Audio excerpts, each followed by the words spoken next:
गणेशोत्सव जसजसा जवळ येऊ लागला आहे तसतसे उत्तमोत्तम मखर आपल्याला आपल्या श्री गणेशाच्या सजावटीसाठी हवं हे आपल्यापैकी प्रत्येकाचं म्हणणं असतं। मात्र असं जरी असलं तरी हे मखर पर्यावरणपूरक असावं असं आग्रह एकजण कायम धरतो आणि त्यांचं नाव आहे श्री संतोष रेडकर।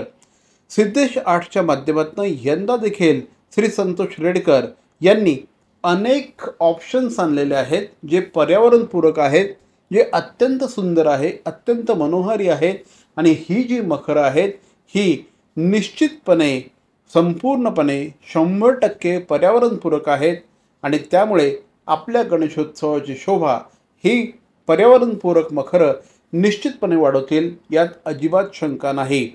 सिद्धेश आर्टच्या माध्यमातून हे मखरं पुन्हा एकदा आपल्या भेटीला आलेले आहेत। त्यांचं जे प्रदर्शन आहे ते घंटाळी मंदिराच्या एक्झॅक्टली बाजूला वारे कंपाऊंड आहे। या वारे कंपाऊंडमध्ये त्यांचं हे प्रदर्शन भरलेलं आहे आणि तुम्हाला पर्यावरणपूरक मखरांची असंख्य व्हरायटी या ठिकाणी बघायला मिळतील। अनेक आकार आहेत, अनेक रंग आहेत, या मखरांची वैविध्यपूर्ण रूपं आहेत जे आपला गणेशोत्सव अधिकाधिक सौंदर्यवत करेल, यात अजिबात शंका नाही। एक झलक बघूया। एकदन्ताय वक्रतुण्डाय गौरीतनयाय धीमहि गजेशानाय भालचन्द्राय श्रीगणेशाय धीमहि।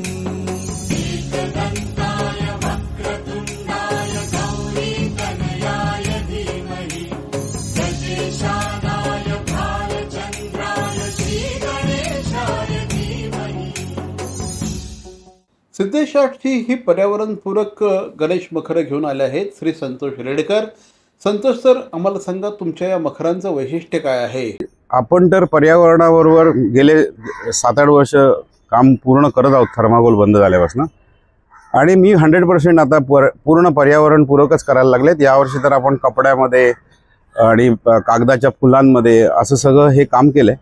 यंदा या सगळ्या मखरांवर सिंदूर, जे ऑपरेशन सिंदूर नुकतंच झालं, याचा प्रचंड मोठा प्रभाव दिसतो आहे, त्याविषयी सांगा। हे आपल्या सैनिकांनी आणि जे आपल्या देशाने करून दाखवलं सिंदूर मिशन, याच्यासाठी कमीत कमी अगदी किमतीमध्ये आणि त्यांना प्रेरणा देण्यासाठी आणि सगळ्या देशाला जगाला प्रेरणा देण्यासाठी आणि आज जगामध्येही या आर्टिकलची मागणी माझी वाढलेली आहे, कारण सगळ्यांना यावर्षी गणेश उत्सव सिंदूरबरोबर साजरा करायचा आहे।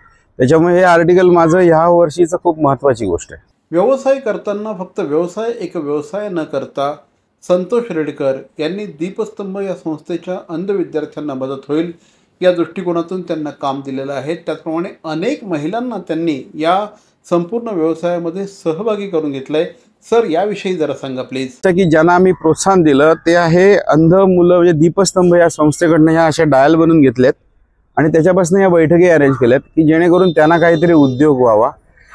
तिसरी, आम्ही महिलांसाठी एक मोठी प्रेरणा दिली होती। हे सगळं जास्तीत जास्त तुम्हाला माझ्या डेकोरेशनमध्ये लोड आणि एक कपडा दिसेल, ते संपूर्ण या सगळ्या महिलांकडनं आम्ही स्टिचिंग करून त्यांना एक घर बसल्या उद्योग असा प्रोव्हाइड केलाय आणि त्याच्यामुळे सगळं घराघरामध्ये ही सगळी कामं चालली आहेत आणि सगळ्या घराघरामध्ये गणेशोत्सवाचं उत्पन्न होईल आणि त्यानिमित्ताने त्यांचं आपलाही गणेशोत्सव चांगल्या स्वच्छ असा पर्यावरणपूरक राहील। तर मंडळी, तुम्हाला सुद्धा जर का ही मखरं हवी असतील तर स्क्रीनवर जे क्रमांक दिले आहेत त्याच्याशी तुम्ही डेफिनेटली संपर्क साधा। त्याचप्रमाणे घंटाळी मंदिराच्या एक्झॅक्टली बाजूला वारे कंपाऊंड आहे, तिथे सिद्धेश आर्टची ही पर्यावरणपूरक गणेश मखरं आहेत। आपण तिथे जाऊन निश्चितपणे ही मखरं विकत घेऊ शकाल। सर, तुम्ही पर्यावरणपूरक मखरांचा आग्रह धरत आहात, काय कारण आहे त्याविषयी सांगा। अजूनही आम्ही जेवढे प्रयत्न करतोय पर्यावरणाबरोबर काम करायचं, पण बाजारामध्ये पफ, रबर आणि कुठल्या शीट हे ग्राहकांनी, शासन किती पाठपुरावा करणार मला माहिती नाही, पण प्रत्येक ग्राहकाने ह्याची काळजी घ्यायला पाहिजे। प्रत्येक ग्राहकाने दुकानवाल्याला विचारायला पाहिजे हे कसल्या वस्तू आहे, हे पूर्ण विघटनशील आहे का आम्हाला दाखवण्यापुरते विघटनशील आहे? जसं गणपती पण आता सगळे शाडू मातीचे होत आहेत, संपूर्ण पर्यावरणाबरोबर जातोय. असा हा मे महिन्यात कधी पाऊस नव्हता पडला. प्रत्येकाने या गोष्टीचा विचार करा. या मे महिन्यातल्या पावसाला अनुसरून तुम्ही त्या दुकानदाराला विचारा हे किती विघटनशील आहे आणि पर्यावरण पूरक आहे. कागद, कपडे, विविध प्रकारचे रंग आणि या सगळ्याचा वापर करून ही पर्यावरणपूरक अशा प्रकारची गणेश मखरं तयार करण्यात आलेली आहेत. अत्यंत सुंदर, अत्यंत मनोहर अशा प्रकारची ही मखरं आहेत. तर सर, या मखरांविषयी अधिक माहिती सांगा. काय काय तुम्ही मटेरियल वापरलं आहे? ही तर आपली संपूर्ण कागदाची आहेत, ती कपड्यामध्ये आहेत.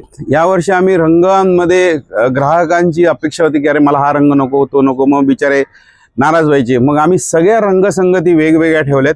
फॅब्रिकमध्ये पण आम्ही संपूर्ण रंग वेगवेगळे अरेंज केलेत.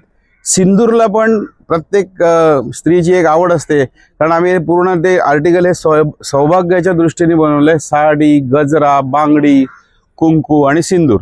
त्याच्यामुळे आम्ही ते पण कॉम्बिनेशन त्यांच्या बॅकग्राऊंडच्या ज्या साड्या आहेत, ज्या वेगवेगळ्या ह्याच्यामध्ये रंगामध्ये आपण त्या तयार केल्यात आणि त्याप्रमाणे तसे आर्टिकल्स तयार केलेत. दुसरं ह्याच्यात नवीन असं सगळं बघायला गेलं तर मोठ्या प्रमाणात आपल्या घरगुती 4x2चं टेबल अगदी रेट म्हणजे आम्ही जास्तीत जास्त खूप कमी प्रमाणात लावायचा प्रयत्न केला आणि ते तसे केलेत. आणि ही आता बैठक बघा, ह्याच्यामध्ये तुमचा गणपती राहतो, बाजूला संपूर्ण समया राहतात, संपूर्ण आतमध्ये सामान राहतो आणि हे सगळं फिटिंग हे वेल्क्रो टेपवर आहे. तुम्ही 1 वर्ष नाही 5 वर्ष वापरू शकता. घन कचरा वाढू नका, पर्यावरणपूरक गणेशोत्सव करा, पण घन कचरा वाढू नका. या गोष्टीची काळजी घ्या. आहेत मखरं खूप छान, पण हे आमच्या खिशाला परवडणारी आहेत का?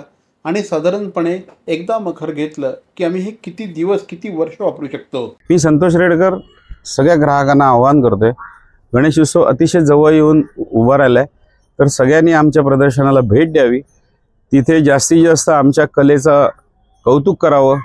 त्याच्यात ज्यांच्या घरी गणपती आहेत त्यांनी ती मखरं विकत घ्यावी आणि ह्या पर्यावरणाला आपण साथ द्यावी. भविष्यामध्ये पर्यावरण हे आपल्याला जपायचं आहे, आपल्या मुलाबाळांसाठी जपायचं आहे. त्याच्यामुळे माझं आव्हान आहे, पर्यावरणपूरक मखरं घ्या आणि लवकरात लवकर आमच्या प्रदर्शनाला भेट द्या. तर मंडळी, सिद्धेश आर्ट्सची ही गणेश मखरं आहेत. आपलं ठाणे शहरातील घंटाळी मंदिरा शेजारी असलेल्या वारे कंपाऊंडमध्ये हे प्रदर्शन सध्या लागलेलं आहे. तुम्ही त्या ठिकाणी जाऊन ही मखरं विकत घेऊ शकतात. सिद्धेश आर्ट्सची ही पर्यावरणपूरक मखरं अत्यंत सुंदर आहेत. निश्चितपणे भेट द्या.